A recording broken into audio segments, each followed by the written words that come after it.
everyone, and welcome to another radio cultural show put on by the Office of Intercultural Affairs at the University of Guelph. And today we're here with Phillip Zachariah, who is the judicial officer here at the University of Guelph. We welcome you to our show today, Phillip. Thanks, Candace. Thanks for having me. Okay, so please tell us about yourself and your role at the University of Guelph. Okay, well, a little bit about myself. I actually grew up in Calgary, so I guess you can say I'm kind of a cowboy. Mm-hmm. Before coming to the University of Guelph, I practiced law for about 5 years at different community legal clinics throughout Ontario. Started here at the university's judicial officer in late 2006. Been in the job ever since. Really like the job. As far as the job that I do here, it's actually pretty broad. There's a lot of different components involved. It would be best to say that I'm analogous to a attorney general. I basically run and administer a justice system that we have here at the university to make decisions about academic and non-academic misconduct. Okay. And so what is considered academic misconduct or integrity at the University of Guelph? Okay, well, there's a lot of different components to what we specifically consider academic misconduct. And I know a lot of our listeners and a lot of people out there will equate academic misconduct simply with plagiarism. But our rules around academic misconduct are quite a bit more broad. There are misappropriation of other people's work, which is classical plagiarism, where you're taking somebody's idea and trying to present it as your own, or you're copying off your neighbor in an exam, or you're working with people that you know you shouldn't be working with on an assignment when you've been told that this is supposed to be an individual assignment. Okay. There's also misrepresentation and fraud. This is where you're, making up lab data, or in a scholarship application or an application to the university, you're either making stuff up about yourself or you're withholding information that's relevant about yourself. That's considered academic misconduct as well. There's also using unauthorized aids or assistance. So this is bringing in a cheat sheet or bringing in a calculator to an exam. Yeah, BlackBerry. We're getting more technical these days. I know. It always seems that every year brings some new kind of twist to all of this. There's also improper access and obstruction. I call these the offenses of being a jerk, because these are the type of offenses where you're actually for lack of a better word, screwing somebody else over. This is where you're preventing access to materials, say like you're hiding library books or journals that other people in your class would need to do their assignments. You're obstructing or interfering with other people's ability to do their work. For all our science students out there, I've heard cases where when you're running an experiment in a lab and your back is turned, some people might dump some stuff in your experiment or even spit in it, so that, believe me, this stuff happens. Does happen. It does happen. Does it happen here at the university? Like, have you had any cases of that, of those? Not the spitting, but I have actually dealt with cases where people have actually interfered with other people's experiments. Okay. There's also improper access and improper dissemination. So this is where you're getting your hands on the upcoming exam and giving it to all your friends so that they have a bit of a leg up in the upcoming exam. And finally, the last major type of academic misconduct is aiding and abetting. It says in our rules that if you see academic misconduct and do nothing about it, or if you help somebody commit academic misconduct, you're just as guilty as the person who has committed academic misconduct. Right, and it's the same in our Canadian laws, right? Okay, I just wanted to touch on a few of those points. You mentioned working with people you're not supposed to work with. You've been told not to work with someone. In this day and age, a lot of people collaborate and may want ideas from a friend. Is it wrong to get ideas from a friend on your paper? And I say this a lot. From time immemorial, students have been bouncing ideas off each other. Like, I'm sure when Socrates was sitting at the Agora in Athens, all his students were probably outside hanging out in their togas saying, oh, what do you think of like Socrates, blah, blah, blah, blah. And university is kind of a weird place because in the public school system, students are taught to collaborate. Right. In the work world, students are taught to collaborate, or people are encouraged to collaborate. Yeah. But here at university, we go from the perspective that we're supposed to be doing individual assessment. And that's where a lot of this comes from. Right. Now, granted, in some classes, the assignments are such that you are supposed to collaborate. What students who end up finding themselves on the wrong side of this are that the instructor had designated a specific assignment to be an individual thing. Right. But they talk to, their friends about it. Hey, what do you think about, how to go forward on this? Which all seems very innocent. But then when they actually do their assignment, they have similar ideas in this. And then when the instructor looks into that, they find, oh, okay, well, how can these be so similar unless they worked together? Right. So my advice to students is if you have any doubt about an assignment being done individually or something you can collaborate on, ask the instructor. Okay. We always tell instructors that they should be very clear about what's supposed to be individual and what's supposed to be collaborative, but that doesn't always happen. So protect yourself by getting as many facts as you can from the instructor, just so that you don't inadvertently find yourself on the wrong side of this. Right. Okay. Our office deals with international students, and a lot of them, their first language is not English, so some may want to use translators. Are those allowed in exams? The quick answer is maybe. In the sense that, it goes back to that whole thing about unauthorized aids or assistance. Right. What that offense is meant to do is prevent people from having an unfair advantage over other students as they're doing an exam or an assignment. I do know that some international students really do need that translator in order to actually get at a level playing field. Right. And we're certainly not going to take that away from people. However, my advice on that is if you do need this translator, talk to the instructor. Let the instructor or the exam invigilator know ahead of time that, I have this device. I need it to really understand the questions. Is it okay for me to have this? Okay.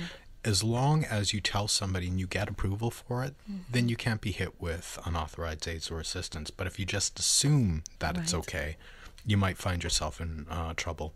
One thing I should point out with this, and actually any of our offenses for academic misconduct, is that intention is not necessarily a defense, or more particularly lack of intention is not a defense. You can still be found guilty of academic misconduct even if you didn't know you were committing it. Right. Yes. Again, and it's the same as in the Canadian laws, right? Yeah. Yeah. Okay, and then one of the last points he talked about, students getting their hands on exams and sharing it with friends and completing it before the exam actually takes place. Does this also refer to past exams? So not the one that is currently being offered. I don't know how they would get their hands on it, but people have their ways. People are enterprising. Yeah, I remember as an undergrad here, a lot of friends would get exams, like past exams from Biology House, and I'm not too sure what is happening. Now I'm a little bit out of touch with that, but maybe you can give us your... Yeah, sure. I know that there are exam banks out there that are run through different student organizations, and getting exams through those organizations are okay because usually that's been sanctioned by the department. In fact, it's usually the department that gives the exams.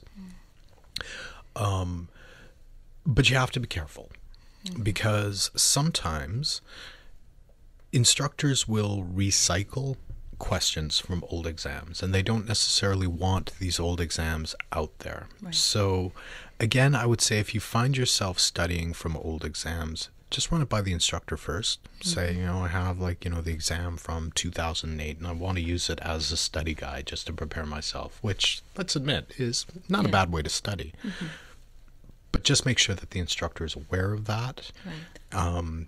Because they might say, well, I don't want you to use that one because guess what? Like 4 of those questions are going to be recycled. I mean, Right. at that point, it's kind of the instructor's fault, but Yeah, I understand. Okay. So, we talked a little bit about international students, and would you say that international students are at a higher risk of committing academic misconduct? I think it would depend on what kind of academic misconduct. If it's the type of deal like, cheating on an actual test or something like that, I would say no. It's not as if international students are less law-abiding than the general population. We don't have any statistics at all to indicate that. Where international students often find themselves running into problems is issues around citation.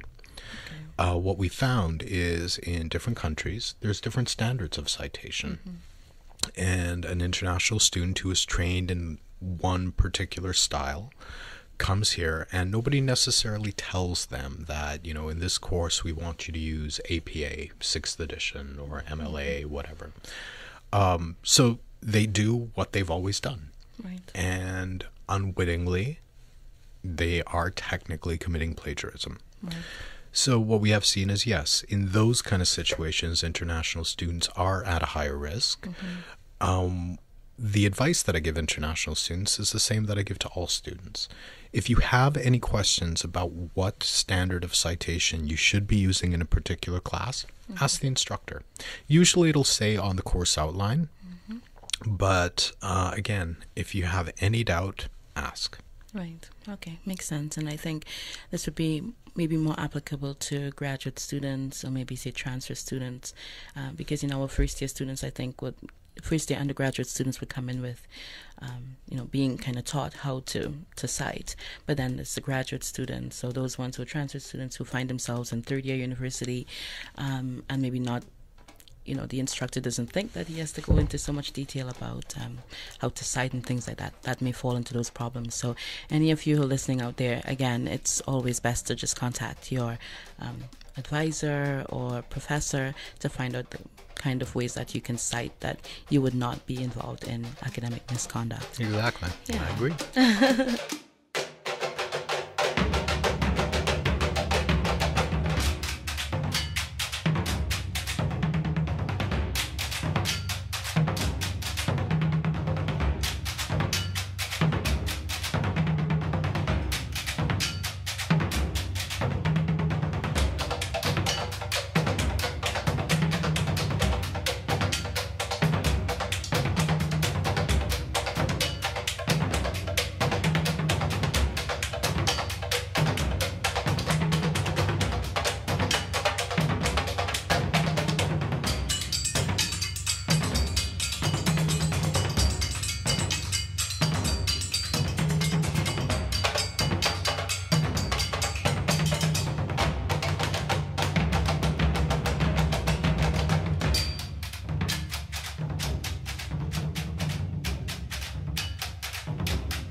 So you mentioned that, you do hold cases and things like that. So it's a very big job, I'm sure. And so maybe you can tell us what the committee looks like that deals with these cases. Okay. Well, I can talk about both the academic and the non-academic side of things because they're very distinct.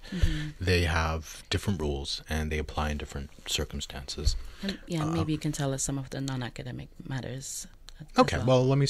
I'll start with the non-academic stuff. Sure. We have a policy called Student Rights and Responsibilities. It's basically like the university's criminal code, and it governs all aspects of non-academic behavior. This can include such things as harassment and assault, to breaking property that doesn't belong to you. For all of you out there who live in res, I'm sure you've seen broken windows. It covers pulling fire alarms when there is no emergency. And again, for all of you who are out there listening in res, I'm sure at 2 o'clock in the morning you found yourself outside because somebody pulled a fire alarm. And usually it stays like this, when it's snowing out there. Oh, yes, yes. It also covers use of illegal drugs. If you want a copy of Student Rights and Responsibilities, it's on the University of Guelph website. We also have pamphlets all over campus. So if you have any questions about what it is, you can also go to the judicial office website. We have all that information there as well. So the way that works is that anybody can charge a student under Student Rights and Responsibilities. Whether it is another student charging a student, or whether it is a staff or a faculty member. But more often it's campus police who lay charges under Student Rights and Responsibilities. And when a student's been charged under Student Rights and Responsibilities, they'll have to appear in front of the Judicial Committee of the university, which is made up of faculty, staff, and students. And again, Guelph is different from pretty much all other universities in that there's a lot of student involvement. There will be a hearing, kind of like a courtroom proceeding, but a lot less formal. Okay. Hopefully a lot less scary. And the student will have the opportunity to defend themselves if they're pleading not guilty to whatever the offense is, or even if they are pleading guilty, they'll have the chance to tell the decision makers what happened, which the decision makers will take into account when they decide what kind of penalty to come up with. Penalties can range anywhere from a warning all the way up to expulsion, depending on the severity of what happened. Right. Though expulsion and suspension is very rare. Okay. Most often the type of penalty that will happen is there might be a fine involved. For example, if you are caught using an illegal drug inside a university facility, it's a minimum fine of $120. Okay. If you break a window, whether accidentally or on purpose, usually we'll get you to pay for that. The other thing that we do a lot in the judicial system is community service. It used to be that we would always just fine people for the things that they did. We're moving away from that now, and we're giving students the option to actually do community service to make up for their behavior that has fallen a little bit below the standard that we expect. Okay.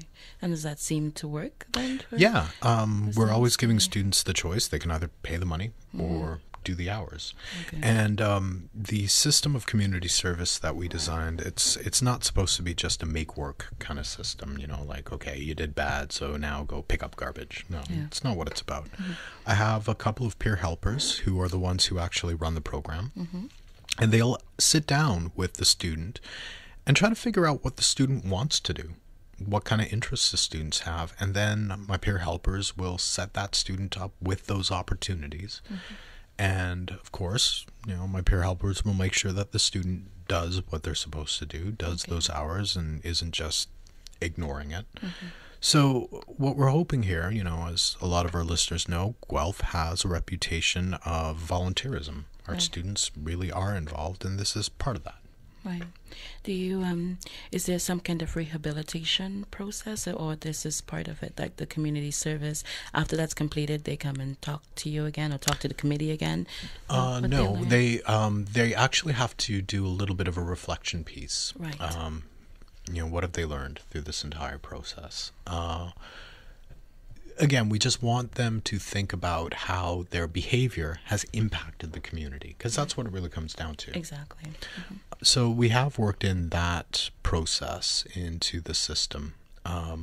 Usually students, after they've been found guilty and given a penalty, there's also a period of non-academic probation. So Basically, time we expect them not to get into trouble again. Right. If they get into trouble again, if they're charged and convicted of any other offense during their non-academic probation period, the type of penalties they can expect next time around will be higher. Right. And it seems, again, you said that the risk of suspension or expulsion is lower.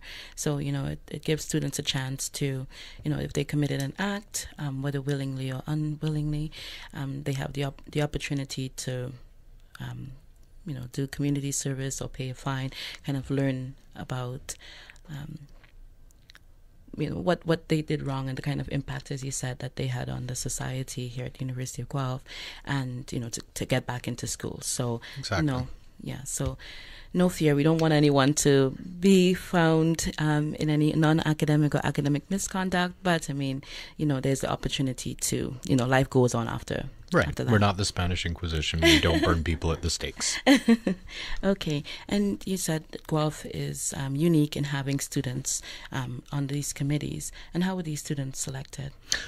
For the judicial committee, yes. At the beginning of the year, I get 2 names from each of the different student governments. So, for example, the College of Biological Science Student Society, or the CSA, or the GSA. Okay. So if any of our listeners out there are interested in serving on the Judicial Committee or the Hearing Board, which is the appeal body, best thing to do when you get back to school in early September is contact your college government and request to be nominated. Okay. Basically, I take the first 2 names that are given to me. So, chop chop. And is any experience necessary? You don't have to Nope. be. Yeah. We train them.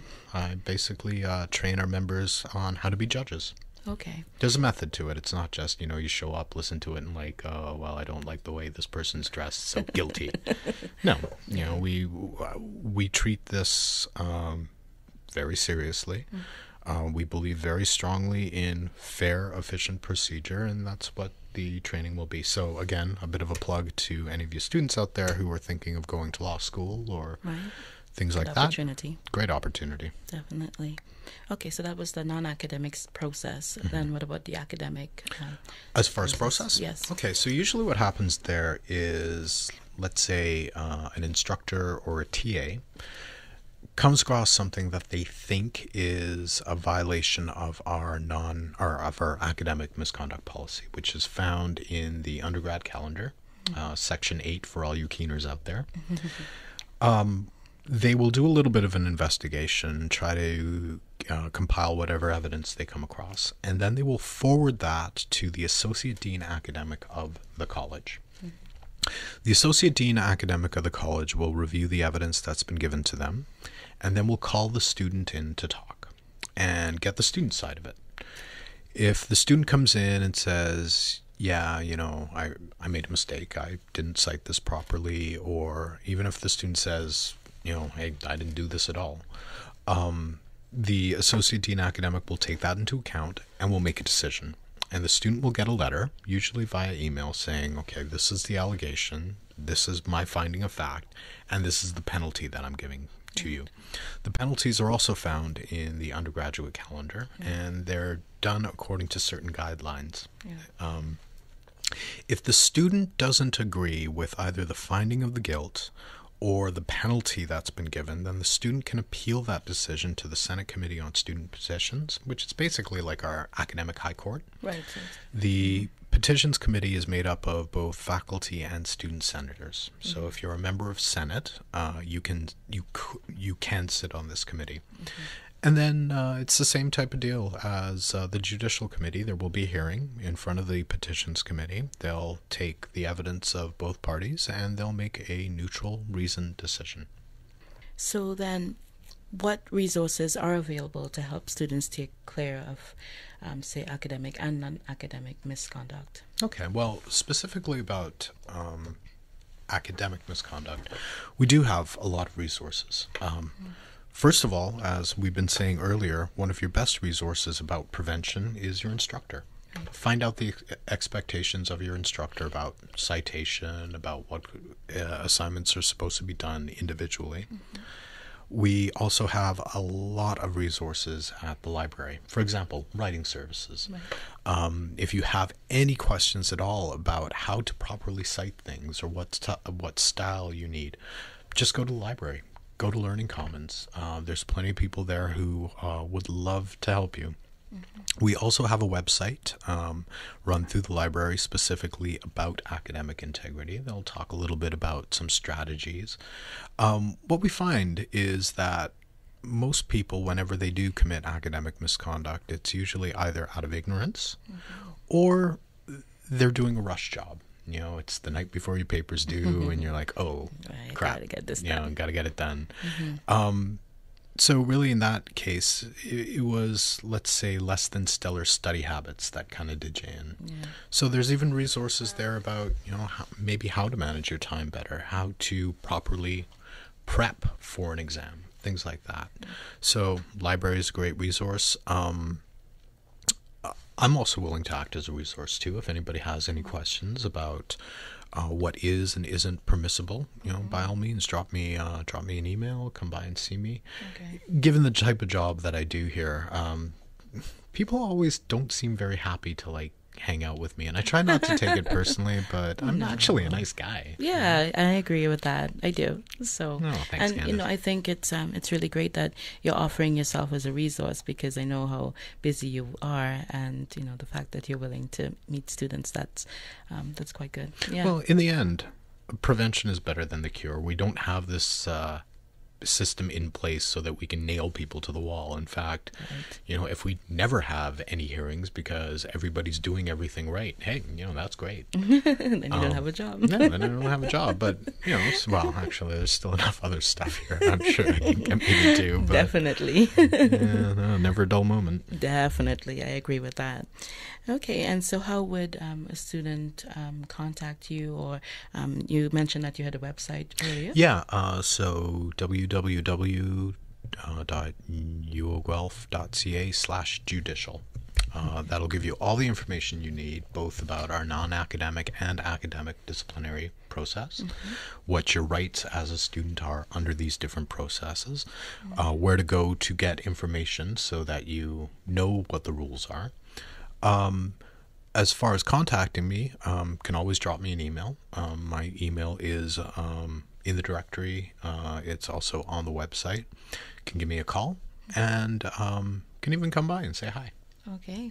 And again, the judicial officer's name is Phillip Zachariah, and we would like to thank him for being here with us on our show today.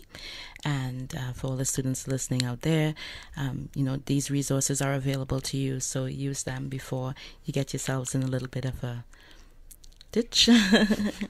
And again, thank you very much for joining us today. Thanks, Candace. I'm really happy you had me here. Yes. And another plug again for students who do want to be involved, whether on sitting on committees and things like that, so please check out the website, www.uoguelph.ca/judicial.